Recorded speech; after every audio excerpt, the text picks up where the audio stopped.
Ce jour dédié pour l'élévation de l'âme de Charlo Shalom Ben Dona Zron Lebracha de mémoire bénite. Donc c'est aujourd'hui l'anniversaire du décès, le 25 Elul, premier jour de la création.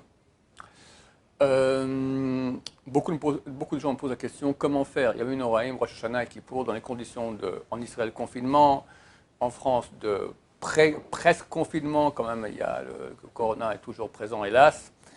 Que faire? Alors, je vais dire ce que je peux dire, je ne vais pas dire ce que je ne peux pas dire. Ce que je ne peux pas dire, c'est pas toujours une question ici rabbinique de Torah. C'est une question en fait médicale. Il faut savoir, la Torah nous ordonne de prendre soin de notre corps. Nishmartem me'od, vous ferez très attention à vous-même.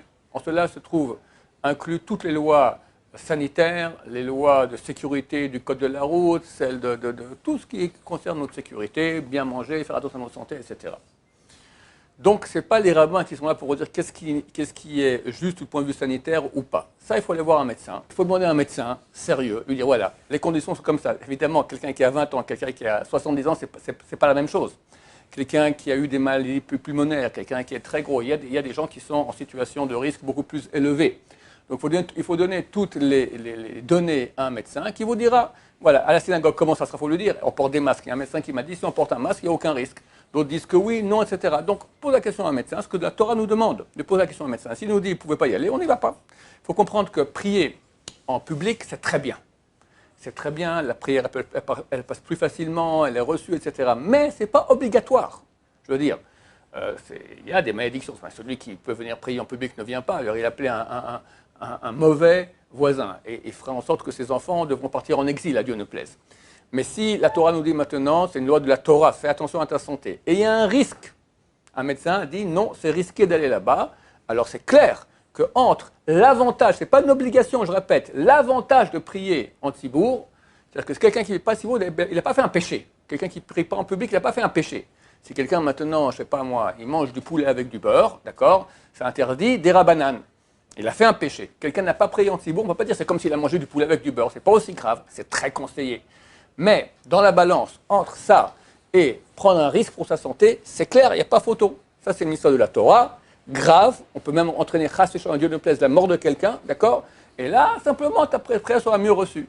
Il y a un des grands sages d'Israël, le Rav Asher Weiss, il n'est pas trop loin d'ici, un grand, il a dit toute personne qui a plus de 70 ans, qui ne va pas aller prier en public, parce qu'il y a un danger à cause du corona, il peut m'appeler moi dans Olam Haba, je me porte garante que rien ne l'a fait. Qu'il appelle moi, c'est Rav Asher Weiss qui m'a dit, je me porte garante qu'il ne doit pas aller prier en public. Bon, c'est ce qu'il a tranché ici pour Israël, les gens de 70 ans et plus.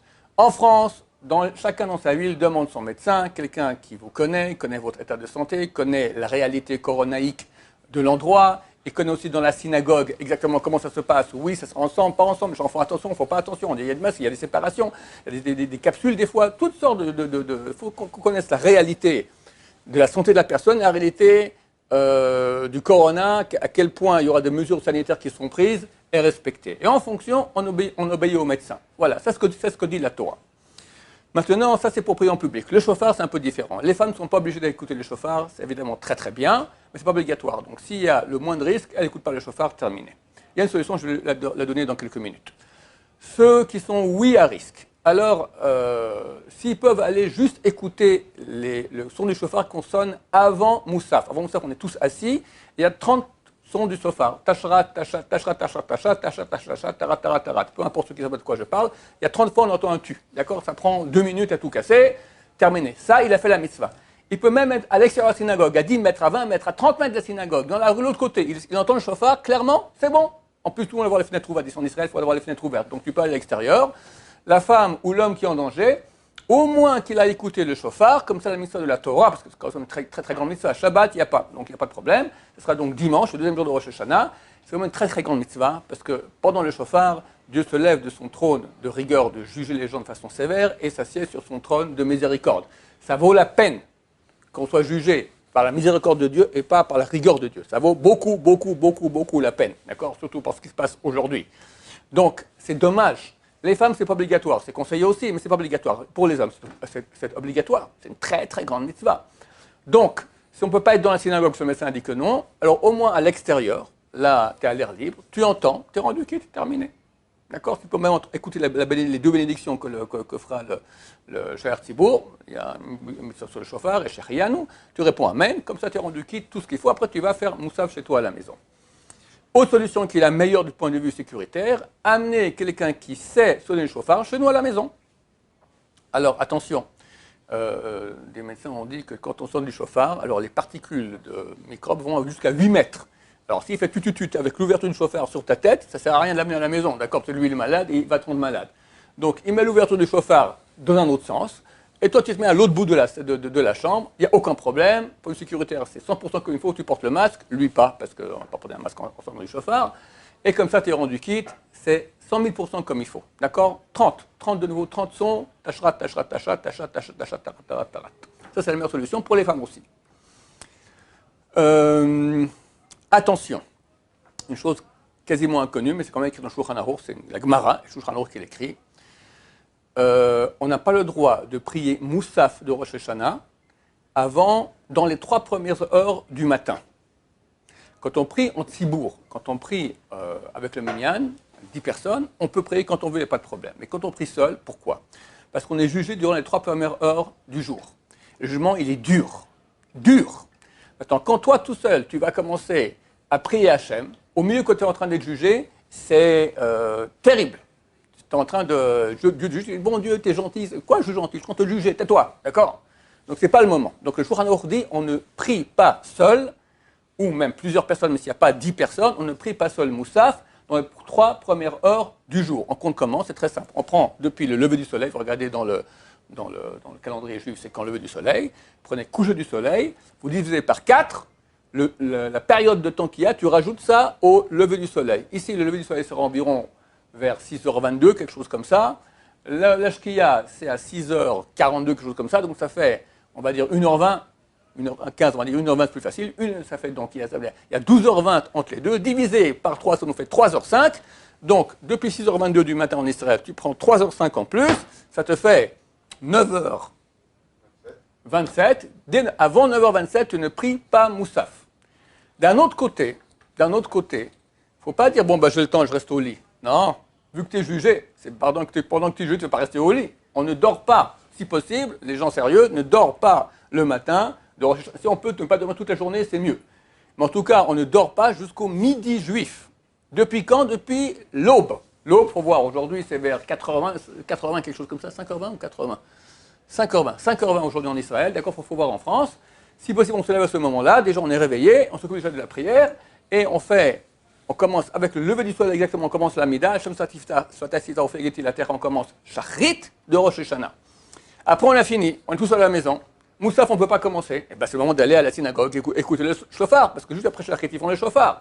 Donc tu te mets à l'extérieur, tu entends le chauffard, tu reviens à la maison, et tu dis Tehillim par exemple. C'est bien de lire Tehillim à Rosh Hashanah. Si on lit tout le Tehillim 2 fois, ça fait 300 versets, ça correspond à la gematria, la valeur numérique du mot kaper. Kaper signifie expie nos fautes. Sinon, ce que tu peux lire, c'est bien, d'accord? Arrive le quart de la journée, donc ici en Israël on va dire 9h27, tu fais ton moussaf tout seul à la maison. Il faut abondamment utiliser de l'alcool-gel, se laver les mains, surtout si on est en public, etc.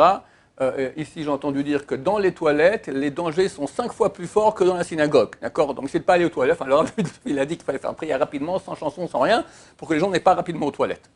Bon, tu es obligé d'aller, tu ne peux pas prier. Tu y vas. Mais l'alcool-gel, donc, on recommande. Mais, n'est permis à l'utilisation de l'alcool-gel et à Yom Tov et à Shabbat qu'un alcool-gel qui est liquide.